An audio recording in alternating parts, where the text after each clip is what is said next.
मध्य प्रदेश में चुनावी माहौल में नेता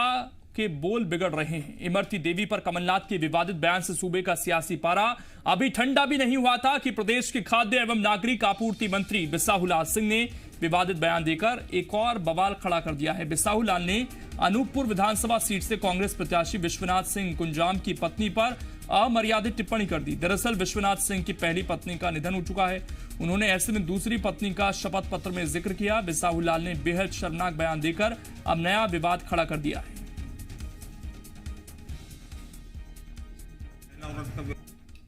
विधानसभा के निर्वाचन का फॉर्म भरा जाता है तो पूरे संपत्ति का ब्यौरा दिया जाता है, सबका ब्यौरा दिया जाता है, परंतु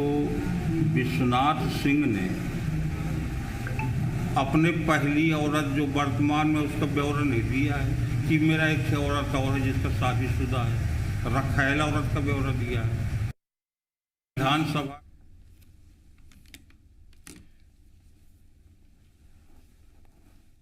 हमारे संवाददाता संदीप इस वक्त जुड़ गए हैं ज्यादा जानकारी के साथ। संदीप, एक और ये बयान सामने आ गया है और उम्मीद तो ये थी कि जब बीजेपी के नेता बड़ी बड़ी बातें कर रहे हैं कमलनाथ के बयान पर तो वो अपने अंदर वो आचरण लेकर आएंगे, लेकिन जिन शब्दों का इस्तेमाल एक मंत्री कर रहे हैं वो तो लगता है कि केवल बातें ही करनी है। देखिए, लोग जो बिसाहुलाल सिंह हैं मंत्री हैं और इनको सत्ता का शुरू समझ में आ रहा है और इन्होंने जो कांग्रेस प्रत्याशी की पत्नी को लेकर जो अभद्र भाषा का प्रयोग किया ये कहीं से उचित नहीं है और कांग्रेस ने भी इस मामले में काफी आपत्ति उठाई है और ऐसी जानकारी मिल रही है कि बिसाहुलाल के खिलाफ कांग्रेसी या उनकी पत्नी थाने या पुलिस थाने में जाके कोई शिकायत वगैरह दर्ज करा सकती है। इसके अलावा कुछ और रिएक्शन जो प्रत्याशी हैं विश्वनाथ उनकी तरफ से भी आया है, क्योंकि आज ही मुख्यमंत्री शिवराज सिंह चौहान ने एक पत्र सोनिया गांधी को लेकर लिखा है और दूसरी तरफ ये बयान सामने आया है। अब बिल्कुल ये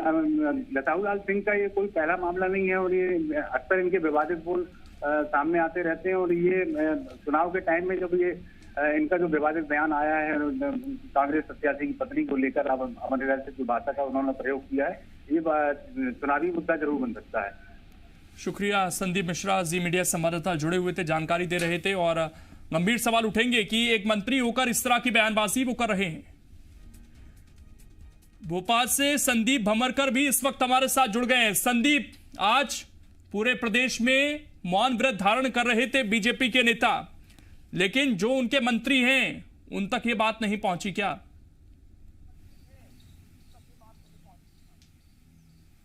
देखिए लोकेंद्र, शुरुआत से ही हम ये बात कह रहे हैं कि चुनाव इतना ज़्यादा तीखा और तल्ख हो गया है कि नेता अपनी मर्यादाओं को लांघ रहे हैं। आज जब पूरी बीजेपी इस बात को उठा रही है कि मर्यादित भाषा क्या होती है और उसको लेकर किस तरह का बवाल काटा जा सकता है, किस तरह से संयम टूट सकता है, विवेक खत्म हो सकता है, उसी दिन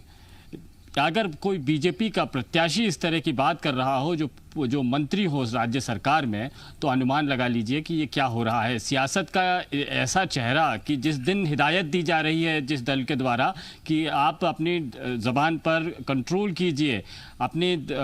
लैंग्वेज को संभाल कर रखिए, मर्यादाएं मत लांघिए, और अन्यथा बहुत सारे लोगों की भावनाएं आहत होती हैं। मध्य प्रदेश भर के महिलाओं के साथ में ये अपमान की बात हुई है। जब ऐसी बातें की जा रही हैं उसी दिन पे अगर कोई बीजेपी का ही प्रत्याशी, उसी दल का प्रत्याशी और मंत्री राज्य सरकार में अगर ऐसी भाषा का उपयोग करता है जो सार्वजनिक तौर पर जिस शब्द का उपयोग किया ही नहीं जा सकता, तो अनुमान लगा लीजिए कि ये राजनीति किस तरफ जा रही है। और ये भी बता रहा है कि बीजेपी ने जिस जोर शोर से इस मुद्दे को उठाया था, बुनाया था और इस पर कमलनाथ पर उंगलियां तानने की कोशिश की थी, अब सारी उंगलियां उनकी तरफ भी उठ रही है, बीजेपी की तरफ उठ रही है कि आखिर वही संस्कार, वही मर्यादाएं, जिस विवेक की बात हो रही है, जिस सम्मान की बात हो रही है, वो आखिर कांग्रेस के साथ में रहने वाली या उनके परिवार की महिलाओं के साथ उसी सम्मान की बात आखिर क्यों नहीं की जाती है। बिसाहुलाल सिंह मध्य प्रदेश सरकार में मंत्री थे, कद्दावर लीडर हैं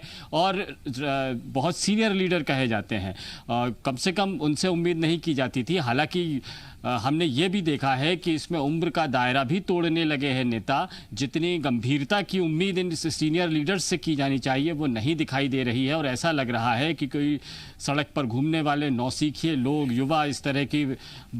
मर्यादाओं को लांघ कर बयान दे रहे हैं या उस अपनी सोच को सार्वजनिक कर रहे हैं। बीजेपी ने आज ही 2 घंटे का मौन रखा है। अगर उनकी ही पार्टी में इस तरह की बयानबाजी सामने आएगी तो न जाने प्रतिक्रिया में बीजेपी को कितने घंटे और मौन रहना पड़ेगा या संस्कार अपनी ही पार्टी के लोगों को सिखाने पड़ेंगे।